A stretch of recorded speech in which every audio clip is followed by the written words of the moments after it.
Madame, monsieur, bonsoir, très heureux de vous retrouver en ce dimanche, une journée d'accalmie après les intempéries qui ont intéressé particulièrement la région méditerranéenne avec de l'air froid et le passage d'une dépression nommée Monica qui a causé beaucoup de dégâts et cette information assez tragique de ces personnes disparues, 7 au compteur. Malheureusement, ça ne va pas s'arranger dans les prochains jours. Ou plutôt ce sera un peu différent, on aura des averses très nombreuses dans ce contexte d'air froid en altitude. Ce soir ça va persister avec ces averses sur le sud-ouest de la France, parfois d'ailleurs un petit coup de tonnerre possible près des Pyrénées. On surveille de même ce risque d'avalanche qui se déclare sur les Pyrénées ou encore les Alpes. Et puis vers le nord-est de la France, c'est aussi des averses qui vont se déclarer.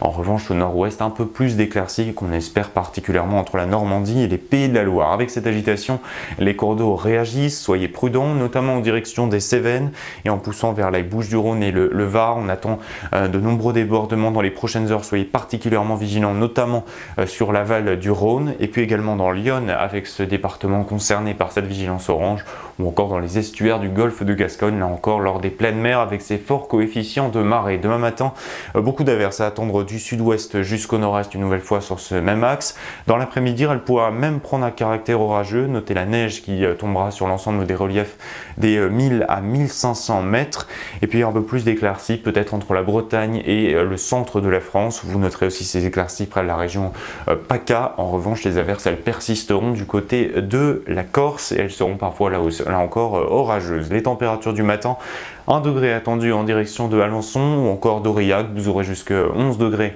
à Bastia et dans l'après-midi les températures reprennent un petit peu de couleur, on s'approche difficilement des normales de saison, on les atteint en direction de Perpignan avec près de 15 degrés, vous aurez 7 degrés à Aurillac et dans la moitié nord on s'échelonne sur des températures homogènes entre 10 et 13 degrés de Lille à Nantes. Pour la suite, c'est vrai que nous sommes encore en dessous des normales de saison, moins 1,1 degré à l'échelle nationale pour notre indicateur thermique. Et ça va continuer dans les prochains jours, la faute à notre air froid. Je vous en parlais en début de ce bulletin. L'air est matérialisé par du bleu, ce qui signifie qu'en altitude, nous avons de l'air froid.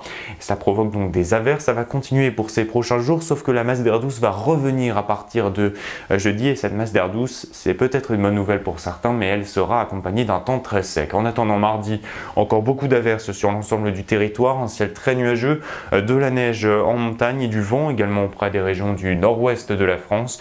Pour la journée de mercredi, on va conserver ce ciel bâché au nord de la Loire sur ces régions avec du vent encore particulièrement présent près de la Manche, de nouveau du soleil dans le sud et un air un peu plus printanier avec parfois les 20 degrés atteints au sud-ouest et ce temps bien ensoleillé, on va le retrouver pour la journée de jeudi sur la moitié est de la France et même jusqu'au sud-ouest, on pourrait atteindre les 25 degrés.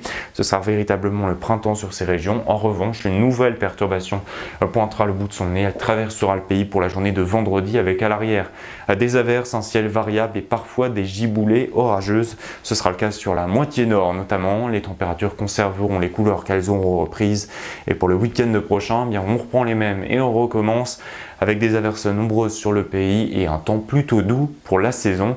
En tout cas pour une mi-mars. Allez, on se dirige du côté de notre revue météo climat pour s'intéresser à ces fortes précipitations qui ont touché l'Oman ou encore les Émirats arabes unis avec de grandes inondations éclairs dans un pays qui n'est pas habitué à de tels phénomènes. Une région plutôt désertique mais qui est influencée par le réchauffement climatique et la hausse des températures des océans. Le résultat le voici, encore de très fortes précipitations orageuses avec des orages stationnaires malmenés par une mer agitée. Bien, les cours d'eau ont été particulièrement réactifs, ce qui a provoqué ces crues éclairs dans les différentes rues des villes concernées. Dans les Alpes, la neige est tombée en abondance ces dernières heures, particulièrement du côté ouest de la façade, parce que du côté est, il y a un grand déficit. En réalité, seulement 40% des sommets alpins sont enneigés, ce qui est très rare pour cette saison. En revanche, la neige est bien tombée dans les régions où elle a fait ce acte de présence, avec jusqu'à 1,5 mètre de neige dans certaines stations franco-italiennes. Et pour la suite, le climat s'annonce encore compliqué ces prochaines heures, particulièrement avec une météo qui va s'influencer aussi par les grandes marées, des coefficients qui pourraient aller jusqu'à 116 pour la journée de mardi, et tout cela pourrait provoquer un nouvel épisode d'érosion, particulièrement dans les régions les plus concernées. Et on va aller voir sur cette carte, l'érosion est particulièrement présente. Ici, vous le voyez, sur les côtes de la Manche, particulièrement la mer du Nord également, mais aussi le golfe de Gascogne. Partout ailleurs, on conserve une une certaine stabilité, voire un déclin un peu moins important. Pour la suite, en revanche, c'est un phénomène à prendre en compte car il est aggravé par la montée des océans, engagée, on le sait, par nos émissions de gaz à effet de serre qui sont encore aujourd'hui très présentes. Vous le voyez sur notre panneau de bord. Et puis pour la suite, eh bien, on va aussi surveiller l'évolution des tempêtes. On ne sait pas pour le moment si elles tendent à augmenter ou au contraire à se réduire. Et puis l'exploitation du sable de plus en plus utilisée par l'homme. Des solutions qui sont apportées quand même contre l'érosion, eh bien, elles sont intéressantes à étudier. Par exemple, végétaliser les dunes, cela permet de rentrer le sable à l'intérieur, d'éviter que le sable ne rentre à l'intérieur des terres, mais aussi de le préserver face à l'avancée de la mer. Ériger en dernier cas des digues et des brise-lames qui permettent d'éviter cet effet d'avalement du sable par l'océan.